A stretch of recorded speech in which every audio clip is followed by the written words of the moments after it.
E que a Mãe Maria Santíssima nos abençoe sempre com a sua luz rosa de puro amor, nos abençoando nessa noite de estudo para que a gente possa absorver da melhor forma possível todo esse conhecimento e assim conseguir transformar cada vez mais a nossa vida dia a dia em um móvel de verdadeira evolução. Ave Maria, cheia de graça, o Senhor está contigo. Bendito sois vós entre as mulheres. Bendito é o fruto do vosso ventre, Jesus. Santa Maria, Mãe de Jesus, rogai por nós, buscadores de conhecimento, agora e na hora do nosso desenlace, que assim seja. Boa noite a todos. Declaro abertos os trabalhos do Centro Espírita Os Humildes de Jesus em mais uma noite de estudo aqui do livro O Céu e o Inferno. Estou fazendo essa leitura, como vocês sabem, já tem um bom tempo para a gente incentivar a leitura e o estudo desse livro que é tão interessante, e eu já estou há boas semanas nele. Ele é um livro um pouquinho denso, eu pelo menos acho ele mais denso e mais, diríamos assim, mais cheio de argumentação do que os outros livros, porque, de novo, esse livro ele precisava ter todo um contexto de escrita muito bem embasado. Afinal, o que ele debate aqui são conceitos que nos foram ensinados pela Igreja Católica por séculos a serem interpretados de uma forma, e o kardecismo estava tendo a audácia, a ousadia, num século XIX, onde a mente das pessoas era muito mais fechada do que é hoje, se é que isso é possível, de definir uma outra forma de ver o inferno, definir uma outra forma de ver o céu, definir outra forma de ver o purgatório. Dizer que talvez a forma com que a igreja interprete o que é um anjo está errado e dizer que anjo é outra coisa.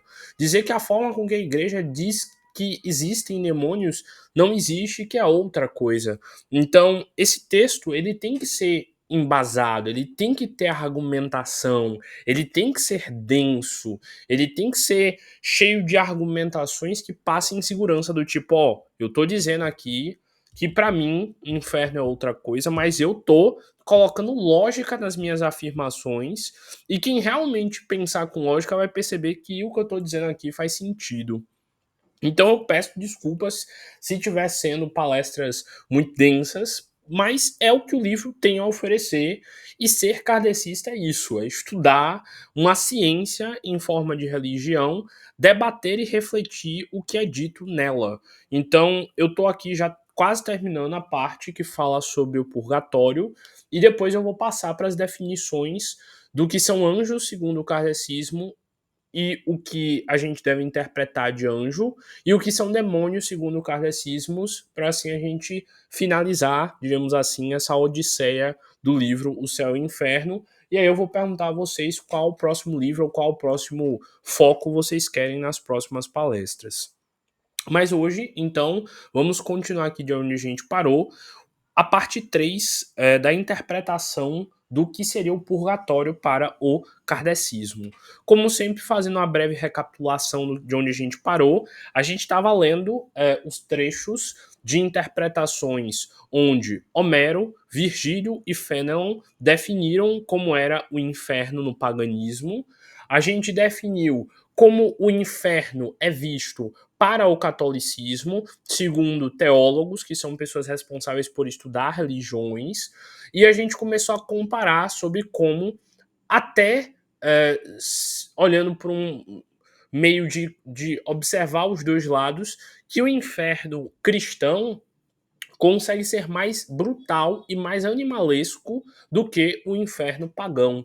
Então, de novo, olhem toda a estrutura argumentativa que teve de ter aqui para conseguir debater esse assunto. Eu estou indo para a terceira palestra de uma hora, então vai dar mais ou menos 3 horas só de argumentações sobre o que é o inferno pagão, como o inferno católico pegou muita coisa do inferno pagão e o que o inferno é para o kardecismo. Então observe aqui toda a linha lógica de debates que precisou ocorrer para que o kardecismo conseguisse ter autoridade para falar, olha, eu entendo o que é o inferno pagão, eu entendo o que é o inferno católico e por isso eu discordo que isso tenha sentido e eu proponho aqui a tese de que o inferno, na verdade, segundo o que os espíritos nos dizem, é isto.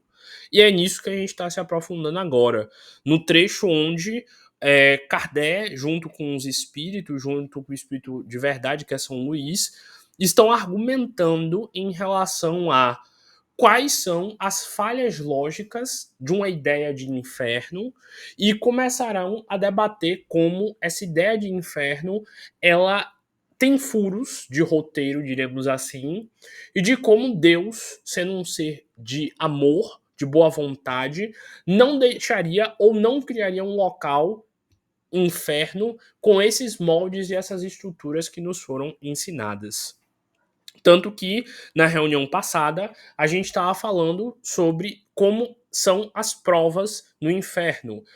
Por exemplo, para quem não lembra, eu citei o fato de que, segundo a teologia cristã, o inferno cristão, nós vamos para lá com corpos, entre aspas, corpos, porque a gente sabe muito bem que espírito não sente coisas no corpo físico dele, porque ele não tem um corpo físico, ele sente no espírito.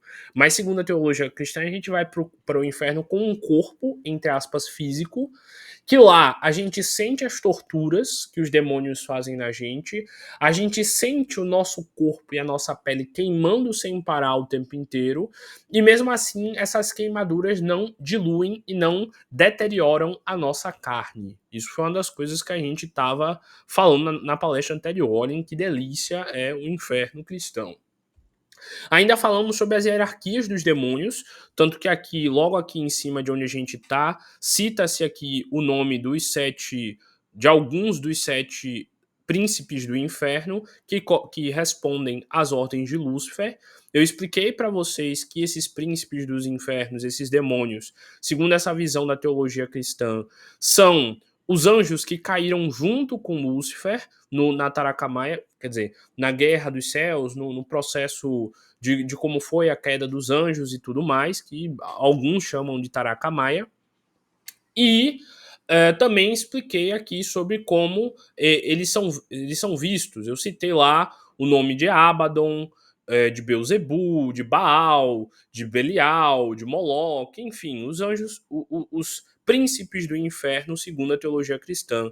E eu, inclusive, mostrei aqui um trecho que Kardec barra os espíritos deixam claro de como é contraditório a ideia de que os demônios são extremamente respeitosos uns com os outros, eles obedecem muito hierarquias e eles têm muito respeito um com o outro. Então, se eu sou o demônio X responsável por torturar pessoas que cometeram o crime Y, nenhum outro demônio pode ter a ousadia de torturar um dos meus alvos de tortura. Isso é bem deixado claro nos textos católicos associados a esse tema. Então imagine aí, demônios são muito bem respeitosos uns com os outros.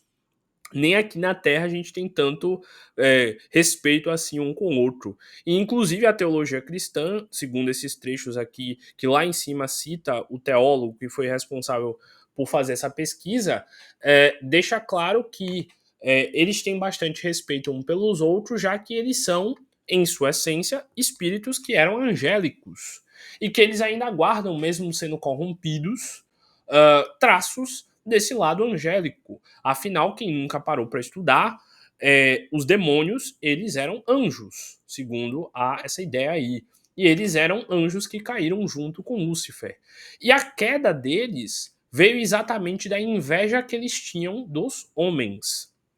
Quem lembra lá da historinha conta que Lúcifer tinha muita inveja dos seres humanos, porque Deus criou todos os anjos, inclusive o próprio Lúcifer, que era o mais belo de todos, o mais próximo de Deus, e segundo conta a historinha lá, Deus amava mais os humanos, segundo a visão deturpada de Lúcifer, do que os próprios anjos. E também conta-se também que a história aqui Lúcifer e alguns anjos se rebelaram contra a ideia de ter que viver eternamente cuidando de seres humanos que são basicamente macacos com ansiedade e com sentimentos deturpados. Então, também conta essa história que alguns desses anjos ficaram revoltados com os humanos e por isso resolveram lutar contra Deus, dizendo que era errado essa ideia de ter que defender e de cuidar dos humanos, sendo que os humanos eram seres tão inferiores na criação. E conta-se a história que houve essa briga entre Lúcifer e Miguel, porque Miguel continuou fiel a Deus, continuou fiel à ideia de Deus, e lutou e expulsou Lúcifer lá do tal inferno. Inclusive, conta essa história que Lúcifer tinha muita inveja, tinha muitos ciúmes dos seres humanos, porque ele entendia que os seres humanos eram arrogantes, prepotentes, orgulhosos, vaidosos, que os humanos gostavam de fazer o mal, que eram seres corrompidos, e ele não entendia por que Deus tinha tanto amor por seres tão atrasados. De certa forma, Lúcifer não estava errado, não. A gente é isso aí para pior em muitos momentos. Mas Deus, segundo a história, acreditava na nossa redenção, na nossa capacidade de evoluir, de melhorar, de se ressignificar. Ele acreditava que com o tempo a gente iria mudar o nosso comportamento e que nós, assim como os anjos, poderíamos chegar um dia ao nível deles, tendo comportamentos corretos e respeitosos. Então, os anjos que se manteram fiéis a Deus são os anjos que acreditam nisso, de que nós humanos temos sim possibilidade de resultado, possibilidade de mudança e de evolução. Já os anjos caídos, junto com Lúcifer, são os anjos que acreditam na ideia de que nós, humanos, não temos jeito. Nós nunca iremos melhorar e sempre seremos isso daqui. E aí conta-se a história de que essa guerra dos céus é exatamente isso aí. Os demônios o tempo inteiro tentando corromper nós humanos e tentando nos levar ainda mais ao erro, para que eles provem a Deus a tese deles de que nós humanos somos seres sim corrompidos e nunca iremos evoluir nem melhorar. E Deus e os anjos bons, no caso, são a representação dos anjos que confiam na nossa redenção, na nossa evolução e na nossa mudança. E aí conta-se as historinhas de que isso, de que o tempo inteiro a humanidade está oscilando entre ter mais pessoas boas do que ruins e mais pessoas ruins do que boas e fica oscilando nisso daí, e que essa guerra está aí acontecendo há muito tempo para que seja aprovado isso daí. Então, a gente geralmente endemoniza a figura do demônio, olha que curioso que eu tô falando, mas a gente esquece que, na verdade, demônios originalmente são anjos. São anjos. Se a gente for seguir literalmente a ideia da história católica. Lembrando que eu já expliquei lá nas palestras anteriores qual a visão real do kardecismo sobre anjo. E qual a visão que eu tenho barra junto pelo que eu entendi do kardecismo do que foi essa guerra dos céus, de que tecnicamente não são realmente não existem demônios, não existe um inferno, não existe diabo, não existe essa ideia de Lúcifer como caído. Lembram que eu falei que a gente vibra e a gente está onde a gente está de acordo com o nosso estado de consciência? Então, ele pode realmente, Lúcifer, ter, por algum momento, ter sentido essa inveja dos humanos. E ele pode ter caído energeticamente em evolução. Mas conta outras versões que ele se redimiu disso tudo e que ele aprendeu com isso e ele voltou a servir a Deus e pediu perdão por todos os erros dele. Outras histórias contam que isso daí nem aconteceu. Que um anjo, por ser um ser perfeito, jamais iria contra Deus e jamais iria ter um tipo de pensamento como inveja, ódio, etc, etc. Então tem histórias que dizem que essa criação de toda essa mitologia do catolicismo foi apenas para nos contar uma história bonita de como a gente deve evitar os comportamentos ruins e de como a gente deve bonificar e ter os comportamentos corretos. E aí vai da interpretação de cada um, se você quer acreditar ou não, do quanto você leva a sério essas interpretações ou não. Mas o importante é que nem eu falei, a gente entender que toda essa parte aqui desse livro é toda uma argumentação para a gente entender o que é o céu barra inferno barra purgatório para o paganismo, o que é para o catolicismo e finalmente o que é para o kardecismo.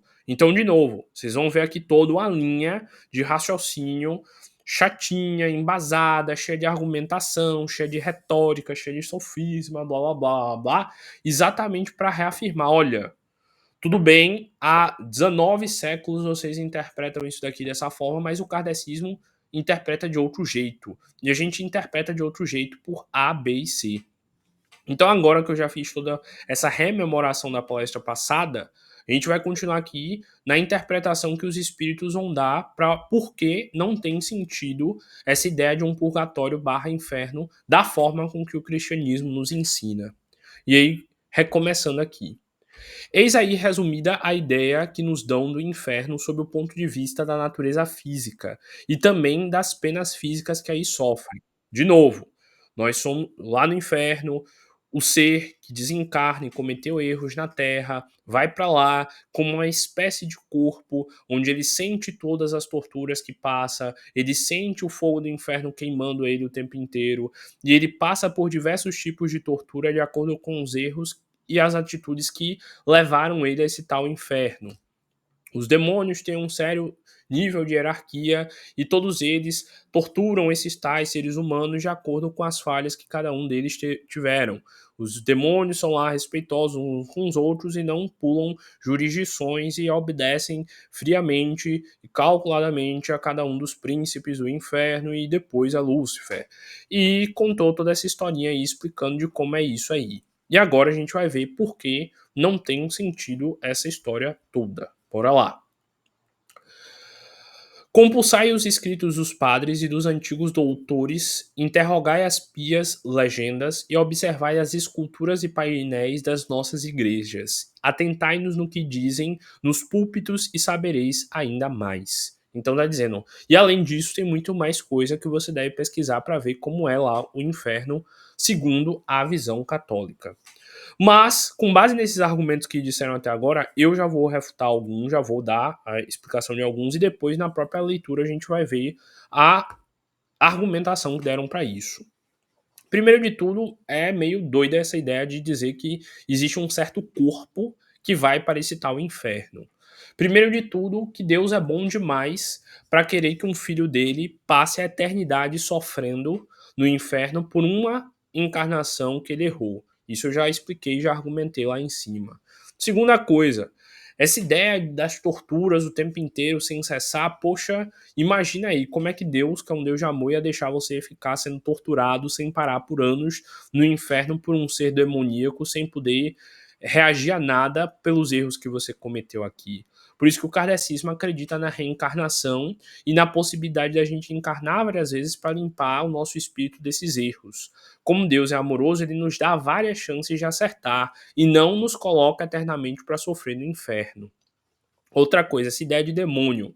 O kardecismo não acredita nem em demônio nem em diabo. Ele entende que espíritos atrasados temporariamente fazem o mal, mas que eles não ficarão no mal eternamente.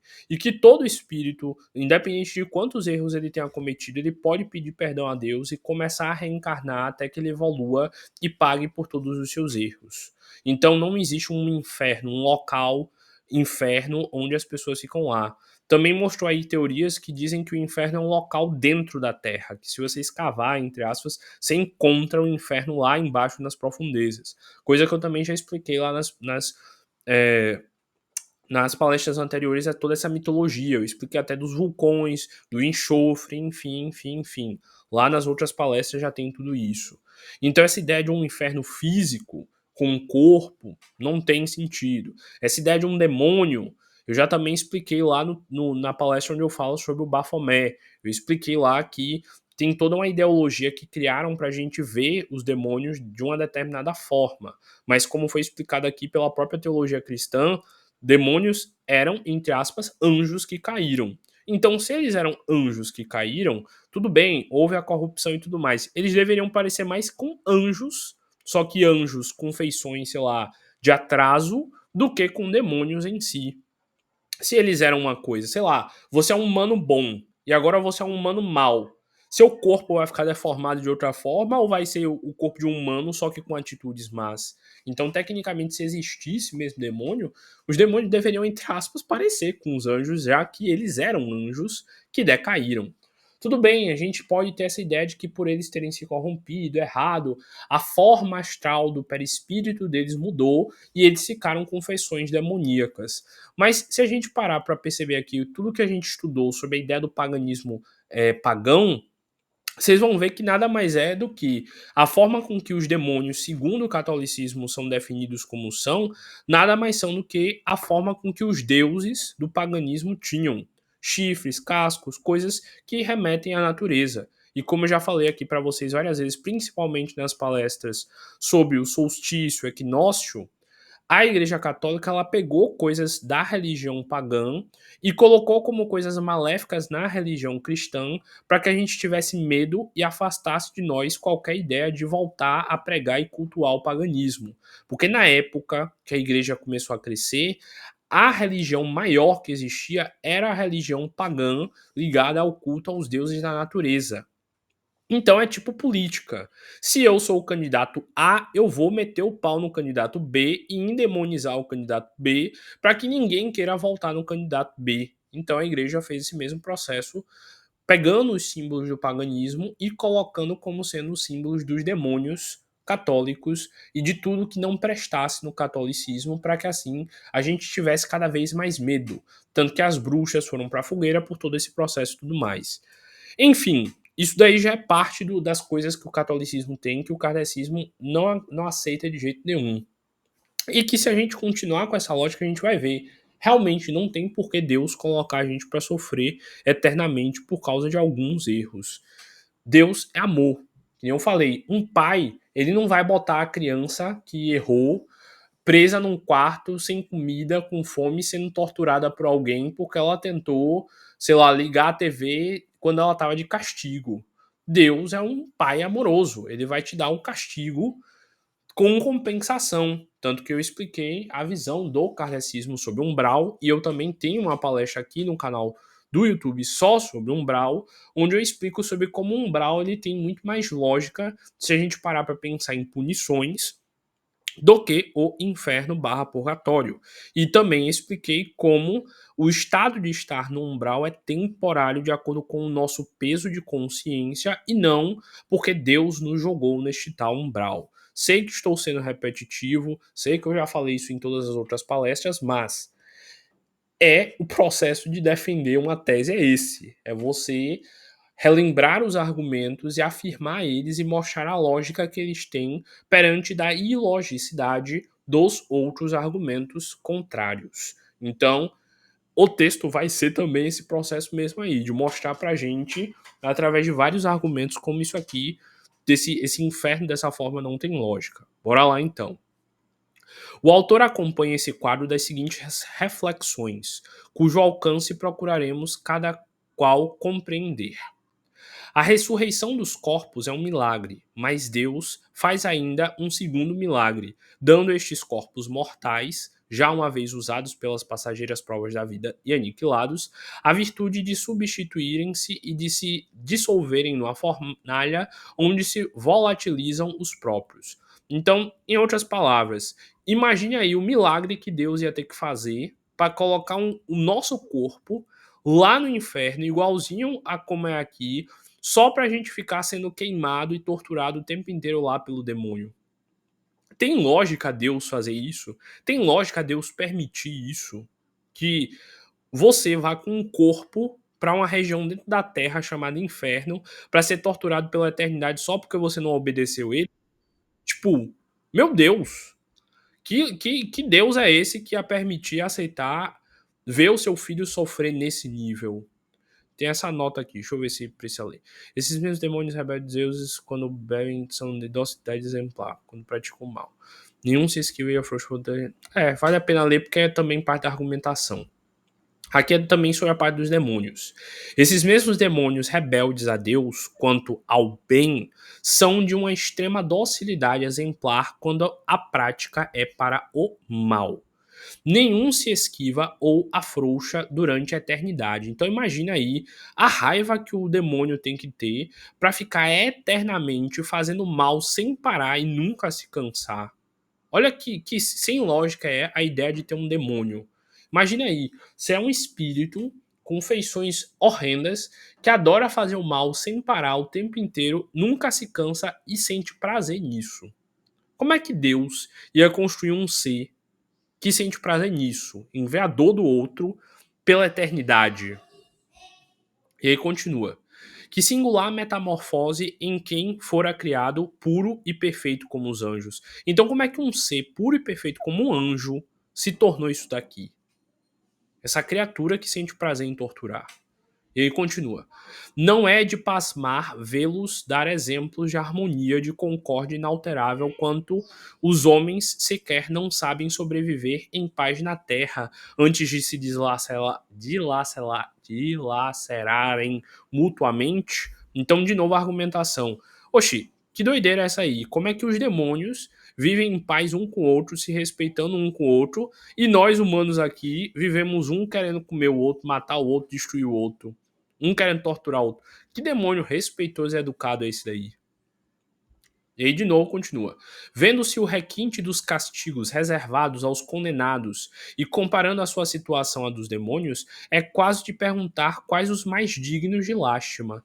Se os que sofrem as torturas ou os próprios demônios. Então, para aí para pensar. Se tecnicamente eu fui pro inferno porque eu sou mal e gosto de fazer mal aos outros, se eu fosse parar no inferno, eu não ia ser torturado lá. Eu ia me tornar outro torturador.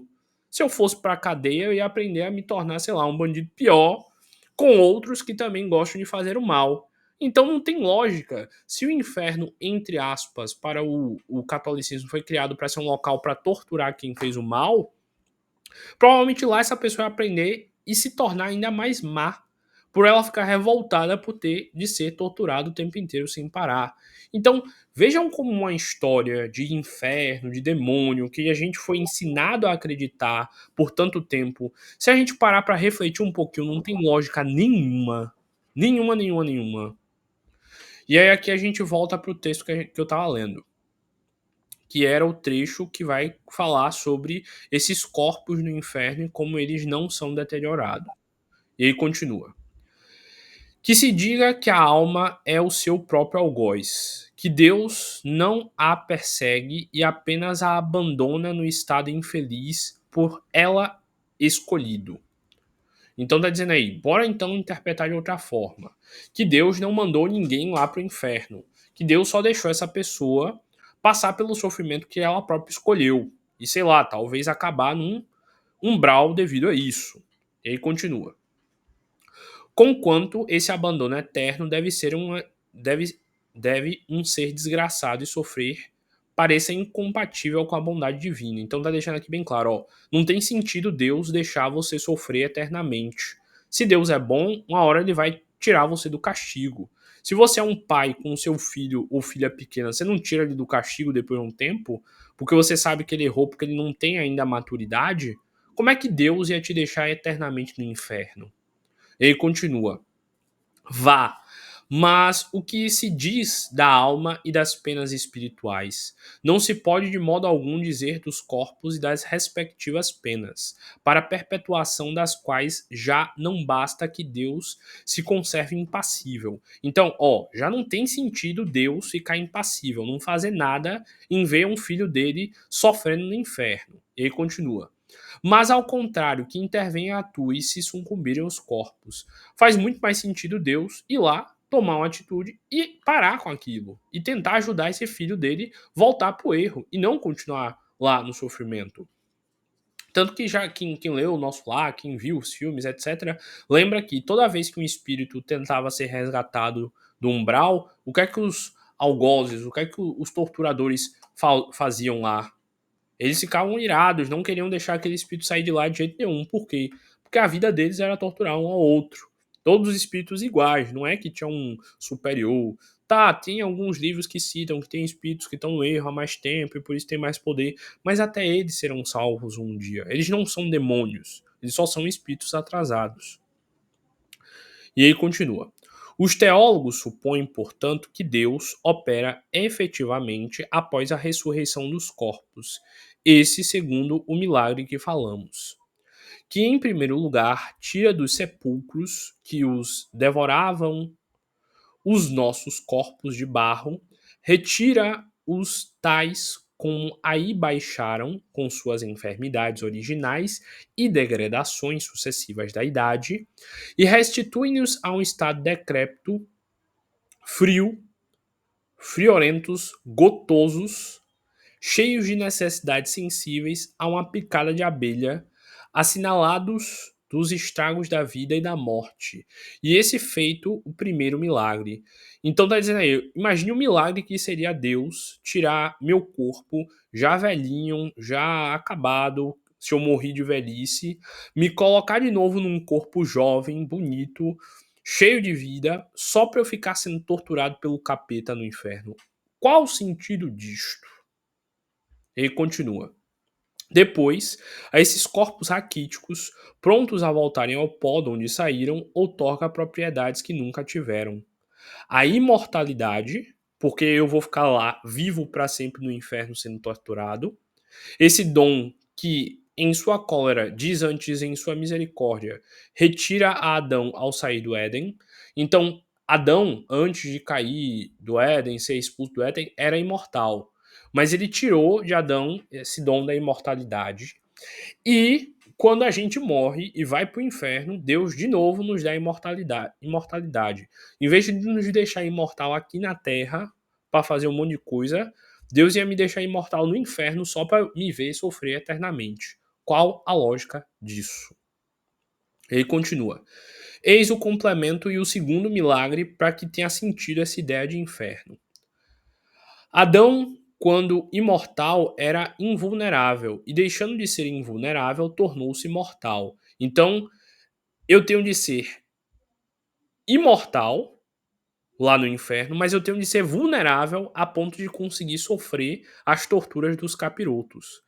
Então, ó, de novo, o trabalho que Deus ia ter para conseguir me levar para o inferno, me dá um corpo imortal lá e ao mesmo tempo me dá um corpo vulnerável a ponto dele poder ser cortado e queimado pelo inferno. De novo, ó a trabalheira que é para existir com lógica um inferno. Aí continua. A morte seguia de perto a dor. Por isso que a invulnerabilidade era necessária para que você fosse mortal. E aí continua.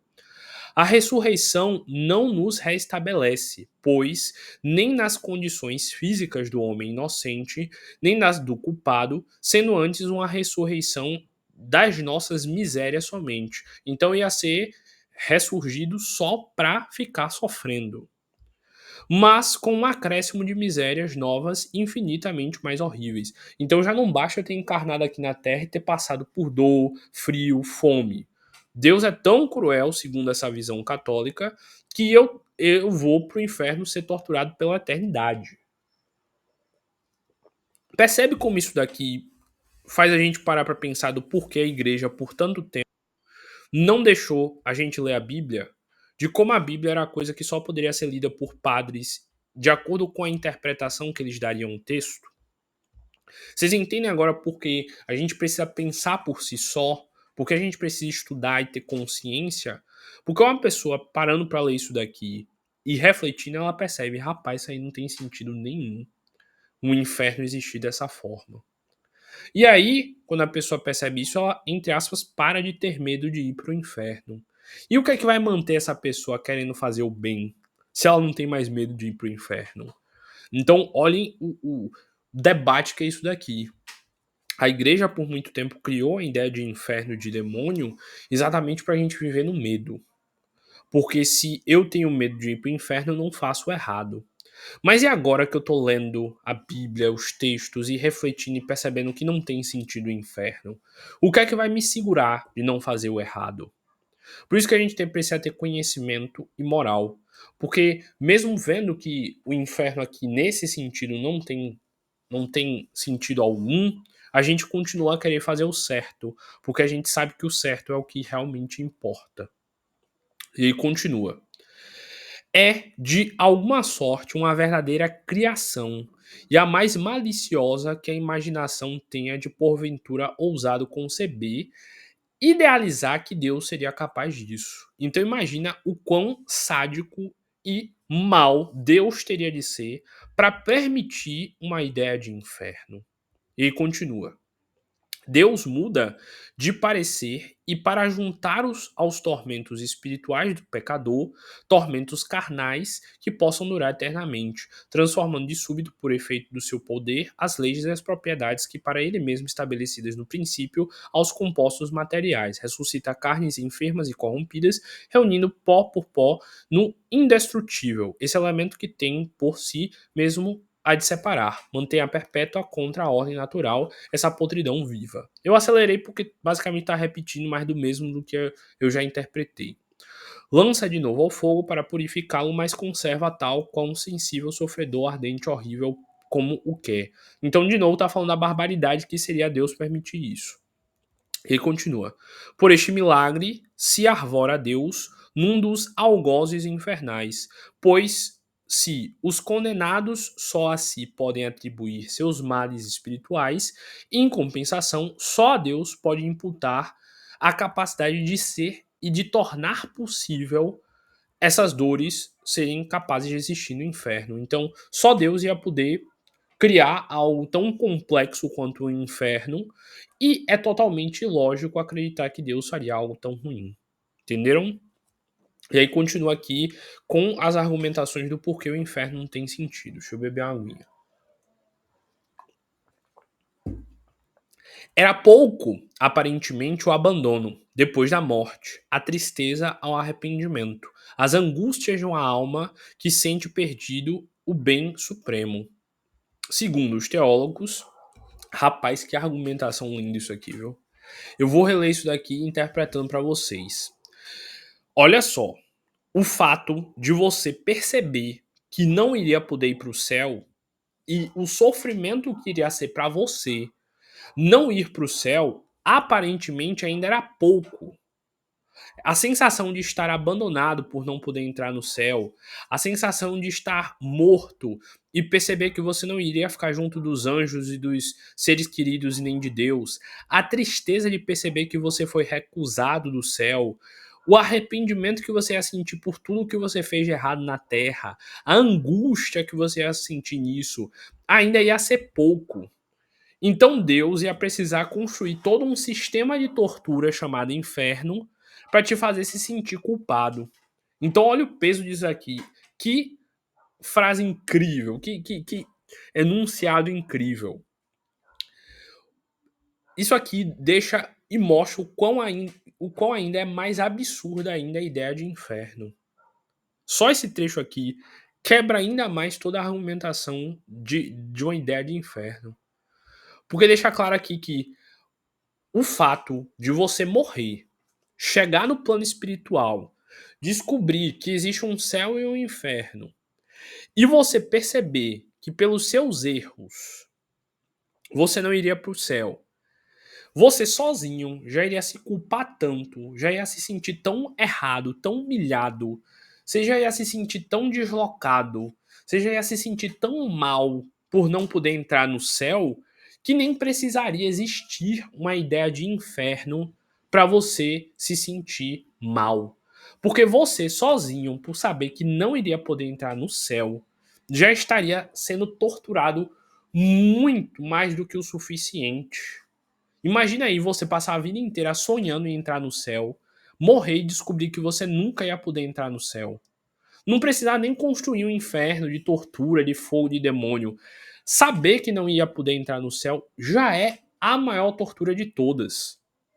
E aí, o espírito aqui vem e argumenta. Então, aparentemente, toda essa dor, abandono, angústia, tristeza, sofrimento que seria perceber que você jamais iria entrar no céu, não era suficiente para Deus. Segundo essa interpretação católica, Deus é tão mal, se a gente parar para pensar, que ele iria querer ver a gente sofrer, pegando fogo, sentindo o queimor e o corpo nunca deixando de existir. A gente ia ser torturado pelo capeta eternamente e a gente ia sofrer inúmeras torturas que eu já expliquei lá em cima, sem parar.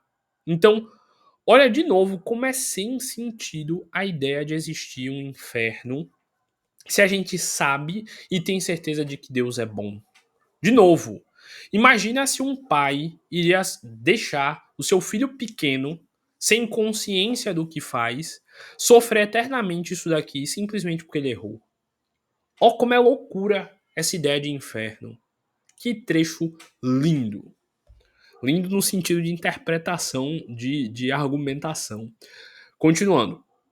Segundo os teólogos, Deus irá buscá-las nessa noite que morreram, ao fundo desses abismos, vai jogar lá no fundo do inferno, chamando-as momentaneamente à vida, não para consolar elas, mas sim para revestir de um corpo horrendo, chamejante, imperecível, mais emprestado que a túnica de Dejanira. Tadinha de Dejanira. Não sei nem quem é Dejanira, mas eu já vi uma mulher nessa encarnação que se chamava Dejanira.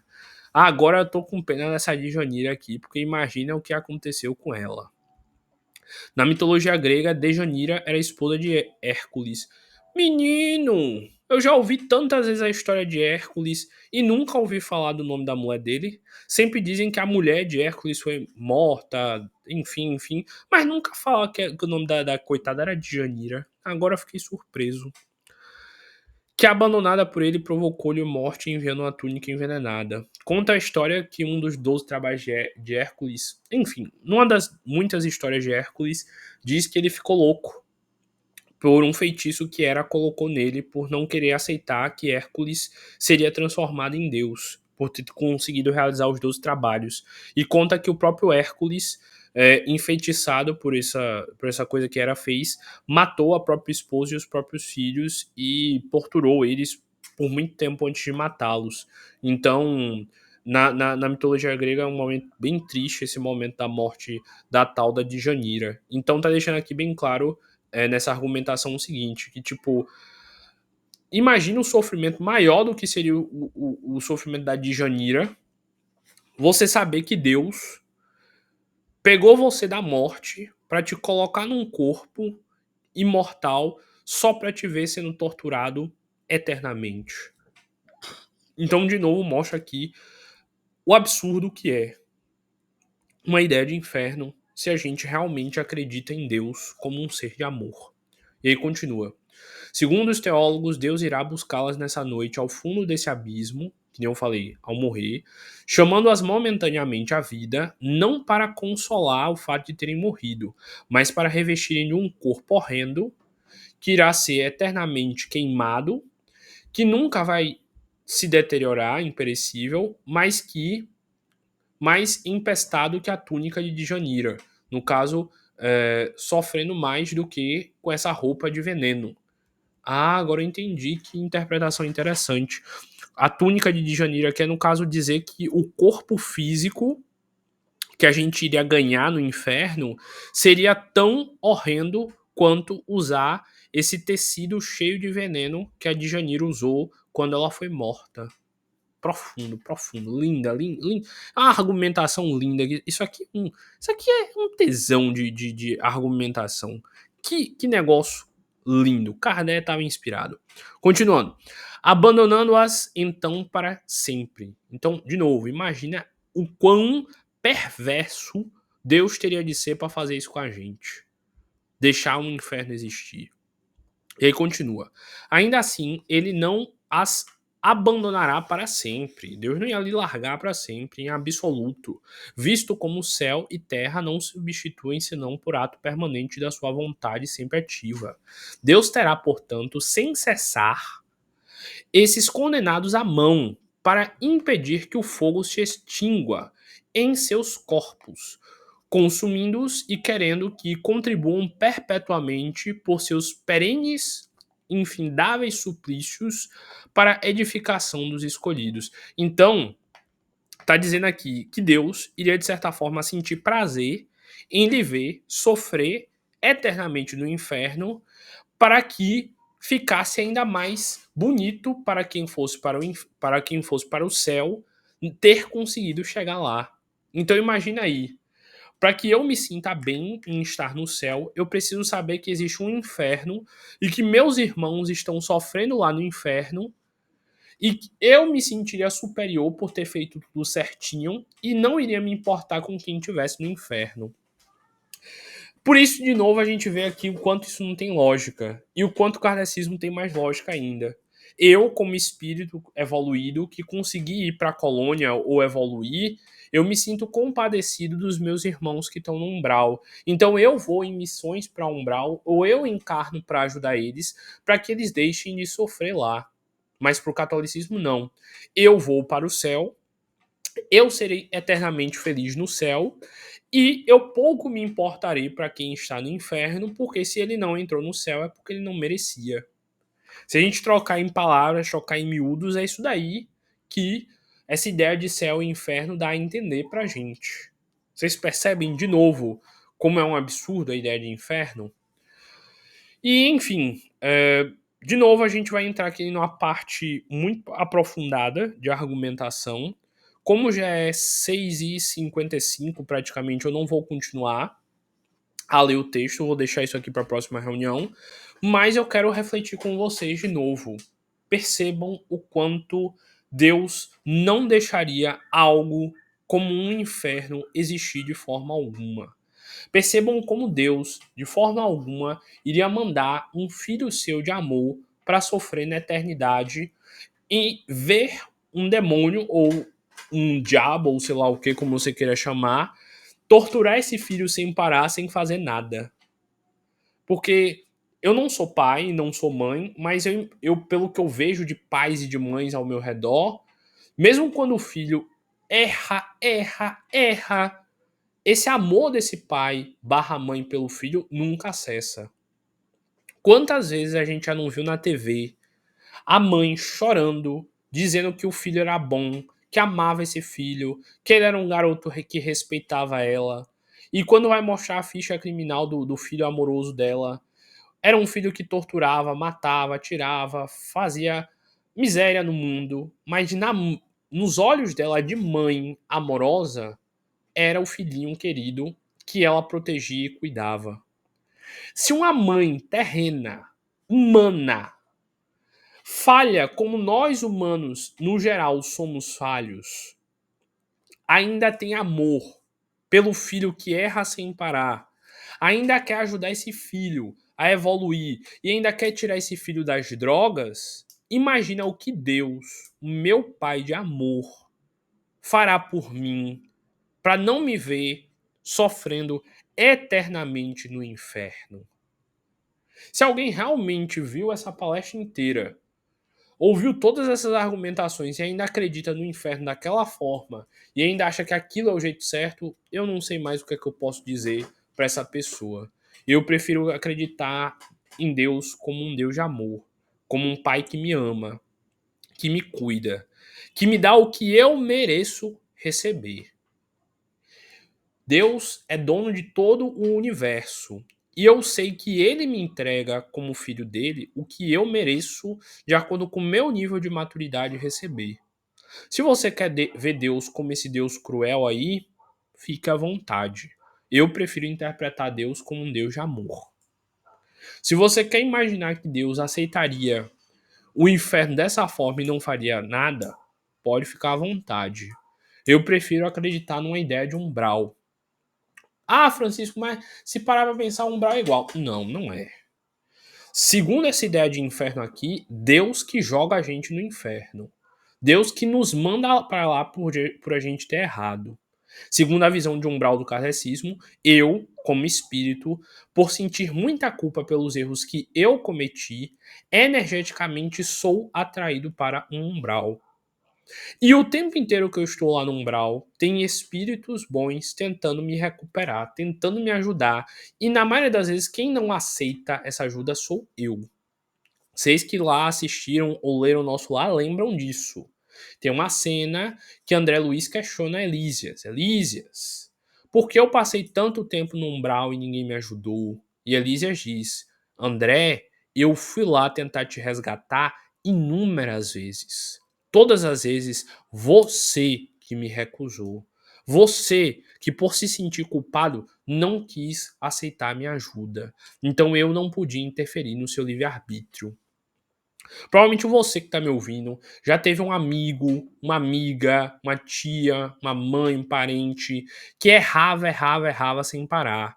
e você tentava dar conselho, tentava botar a pessoa no caminho certo, e ela ia lá e errava de novo, não é? A mesma coisa aí, Elísias com André Luiz.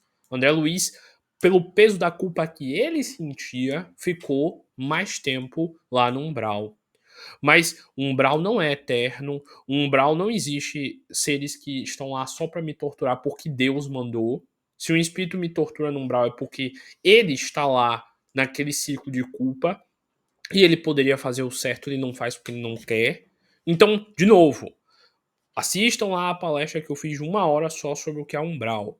Eu deixo bem claro o quanto o umbral, apesar de ser também uma zona de certo sofrimento, tem muito mais lógica para ser aceito como uma existência do que essa ideia aqui de inferno. Bem, é isso. A próxima palestra eu vou continuar aqui explicando sobre o Tártaro e sobre essa interpretação da diferença do paganismo e, de novo, toda essa linha de interpretação. E esperem aí um pouquinho que a gente vai fazer a prece de encerramento para findar essa reunião. Espero de verdade que vocês tenham ficado instigados a querer ler mais desse livro, que nem eu fiquei aqui curioso e entusiasmado. Eu sei, eu tenho um estilo de sentir prazer por umas coisas diferentes, que nem ler um texto rebuscado e estranho desse daqui, mas cada um segundo os seus prazeres e suas obras. Então eu espero que eu também tenha conseguido passar parte desse interesse, desse entusiasmo para vocês, e eu desejo para a vida de cada um de vocês que o sucesso seja a única possibilidade.